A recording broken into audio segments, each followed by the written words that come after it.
Time now for sports on 104.7 The Cave.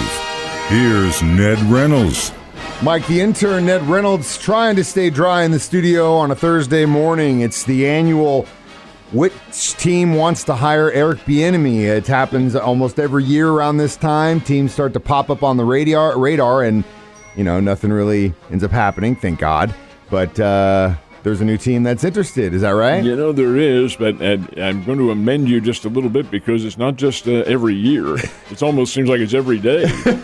You might remember when Southern Cal fired their coach about a month ago. Eric Bieniemy's name, I should say, came right up there at the top of the list, and it may again. He may be a candidate, but this time it's the Las Vegas Raiders. And Bieniemy's name, I should say, is at the top of the list.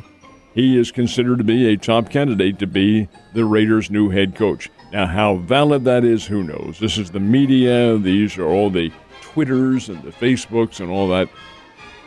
I'm not going to tell you what it is, but all that going on. So there's no confirmation or anything of that nature from Bieniemy, but it would not surprise me because where there's smoke, there's fire. And every time his name being mentioned as a possible coach somewhere, you have to think that there is some flame. There's definitely a possibility. And he would be a good coach. The only problem is he'd be going in the same division against the Chiefs, and I'm not sure. I just don't know. I don't know how they. I don't know if he'd do it, but I'll tell you right now, Eric Bieniemy, if you're listening and you become the head coach of the Las Vegas Raiders, you're dead to me. I don't care what you did for my team. I don't know. I will see. He also is not a stupid person, and I think he would look at the situation for what kind of world is he walking into and what he can bring and what it might do to him. And you know what I mean? If the circumstances aren't right and someone doesn't want to get involved in that organization. That's going to be the case with any job. I think you'd have to be a lunatic to have to want to work for Davis, to be honest with you. But if the contract, look what Gruden had. Well, Gruden's a lunatic. But he also had a contract. I said he was a lunatic before he went to contract worth $100 million. Oh, I know. There's nothing lunacy about that. Well, yeah, but he's still a lunatic to go work for Davis. I mean, that's just my opinion. And I know I'm biased because I'm a Chiefs fan, but, it is what it is. A lot of guys, actually, speaking of which, didn't get to practice yesterday. Obviously, Clyde's out. Daryl's going to get the start against the Washington football team. Which, did you listen to his press conference yesterday? No, did not. Oh, my God. It was so good. It was really cool. You can see that he's excited to be the starter, but he was talking about how he didn't get drafted, and had to watch his mom get real upset that his name didn't get called, and now he's got the chance, and he's doing it for her. I mean, I almost teared up here listening to him say that stuff, and I wish him all the best. This is more than just a game to some people, and it is obviously for fans, but the players too. Guys like this that put in the time and the work and just are at the cusp, and some that never get it, and he's going to get a chance. Holmes, I asked that very question to a pro athlete yesterday, a former Chief, Tom Mahaly, who was visiting with us here in town. I said, hey, you went from college, like all of them do, from Penn State, where it's raw, go for the team, to the pro level. What is the major difference in how many of the players, not necessarily the Chiefs, but in pro football, how many are there for the paycheck and how many are there for the team to win? And he said about 50-50. He said you do run into a circumstance where you have part of your team that's, hey, I'll play, give me my money, or the others who say, hey, let's go out there and let's really beat this team. About 50-50, and that's really, in a lot of respects, that's the way you find it in all the professional sports. A lot of it's me, I. And when you're in college, hey, you're going for old Siwash, the team. Going back to what you said about Gruden, I wonder which side he's on. I can tell you what side he's on. Let's change the subject. Good news is the rain hopefully will be out of here tomorrow, and that means the weather is looking absolutely perfect. A perfect fall day, like those fall days you remember when you played Little League football. Homecoming, Missouri State. Should we be concerned about the opponent? Indiana State is a fair team. I wouldn't call them great, and the Bears should win this game. Indiana State comes in with a record of 3 wins, 3 losses, but they are 1-2 in the Missouri Valley Conference. The one win was their last game. They defeated Western Illinois in Terre Haute, came from behind to do it 37-27. They do have a pretty good player on their team, Anthony Thompson, who's a 1-year transfer from Northern Illinois, where he was their starting quarterback. Northern Illinois is D1. They're in the MAC. So he's made a half a step down to Indiana State. They played some good teams that played Northwestern out of the Big Ten Conference, lost to them, did defeat Eastern Illinois and Eastern Kentucky, but they lost to Western Illinois. Got to stay away from those geographic names.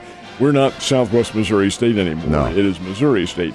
The Bears should be able to win this game. They should be able to win all the games they play, but this one in particular, this opponent is not overly strong as such, and the Bears, if they play well, can come away with the win. They kick it off at 2 o'clock Saturday afternoon, and you're right about the conditions.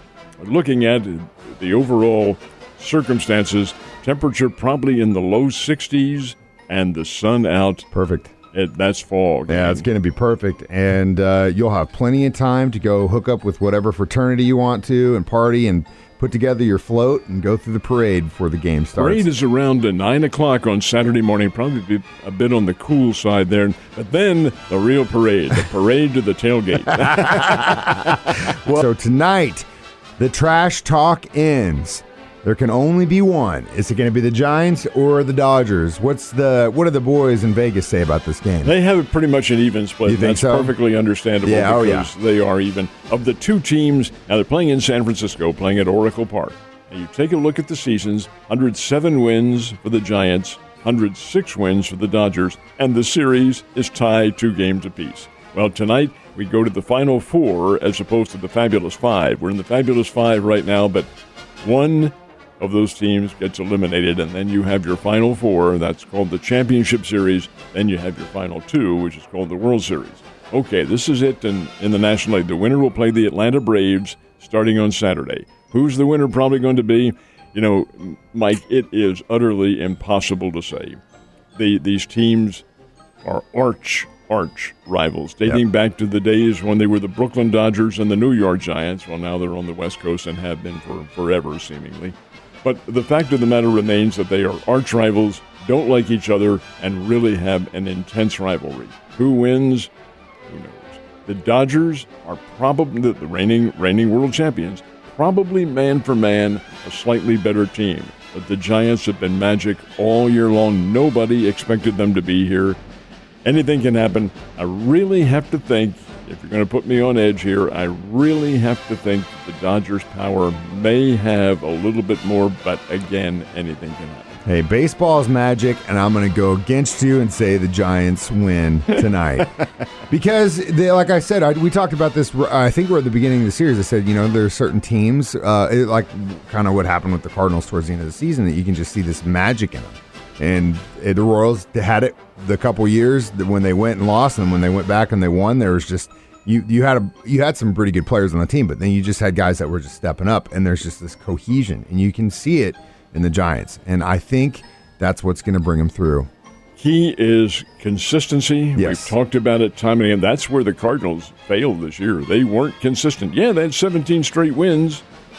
They also had a bunch of losses in the midseason. Way too many L's in the back pocket. Kind of a sad note today in the sports world, and let's remember him. Really hits home, too. Ray Fosse was a very good player, around for 12 years, broke in with the Cleveland Indians, and then went with the Oakland A's, and later the Seattle Mariners. I think he ended up with the Milwaukee Brewers when they were an American League team. Fosse was a good catcher, not a great catcher, but he is famous for one specific particular instance. And you're too young to remember this one, Mike, but 1970 All-Star Game at Riverfront Stadium in Cincinnati. One of the great plays in the game, memorable as it was. A base hit by a guy named Jim Hickman, who played for the New York Mets at the time, hits a base hit out into center field. This is the All-Star Game now, when it really, really meant something in terms of pride. The runner on second base, who happened to be the hometown hero for Cincinnati, Pete Rose, came rounding third. Here comes the throw from center field. Here's the catcher, Ray Fosse, and who barrels into him?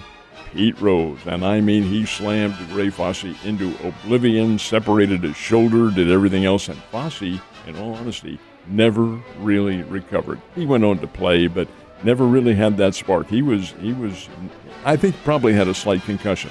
That's the mark that people remember Ray Fosse by. He passed away yesterday at the age of 74, had been suffering for many years from cancer, and just a really good guy. Was part of the Oakland A's broadcasting team for many years before stepping down in August of this year. All right, Thursday Night Football. You know what? We kind of poo-pooed on the schedule, and the last several weeks have been pretty good games. Tonight, I'm not feeling the same way looking at this matchup, but at the same time, considering the track record Thursday Night Football has had, do you think the Philadelphia Eagles, the green and white, surprise the world and knock Tom Brady off his mountain for a little bit? I think there's a chance that they might, yes. Philadelphia's playing better football. The coach, and we mentioned this before, is Nick Sirianni, a former assistant coach for the Chiefs, who has in-laws who live here in town. And indeed, so you have to have a bit of a rooting interest for him. But they're playing the Tampa Bay Buccaneers, who happen to be the Super Bowl champions from last year, and they have this guy, I've forgotten his name now, Brady or something like that, at quarterback. Anyway, here comes Tom Brady into Lincoln Financial Field at Philadelphia to take on the Eagles. And Tampa Bay is a 7-point favorite with an over-under of 52.5 in this one. Realistically, Tampa Bay should win this game. Philadelphia's coming off a victory. Came from behind, beat the Carolina Panthers last Sunday. That was a bit of a surprise. It happened in Charlotte. So you never can tell. This is pro football. Anything can happen. Anything probably will happen, but I think probably Tampa Bay emerges in this one only because they have the Hall of Famer at QB.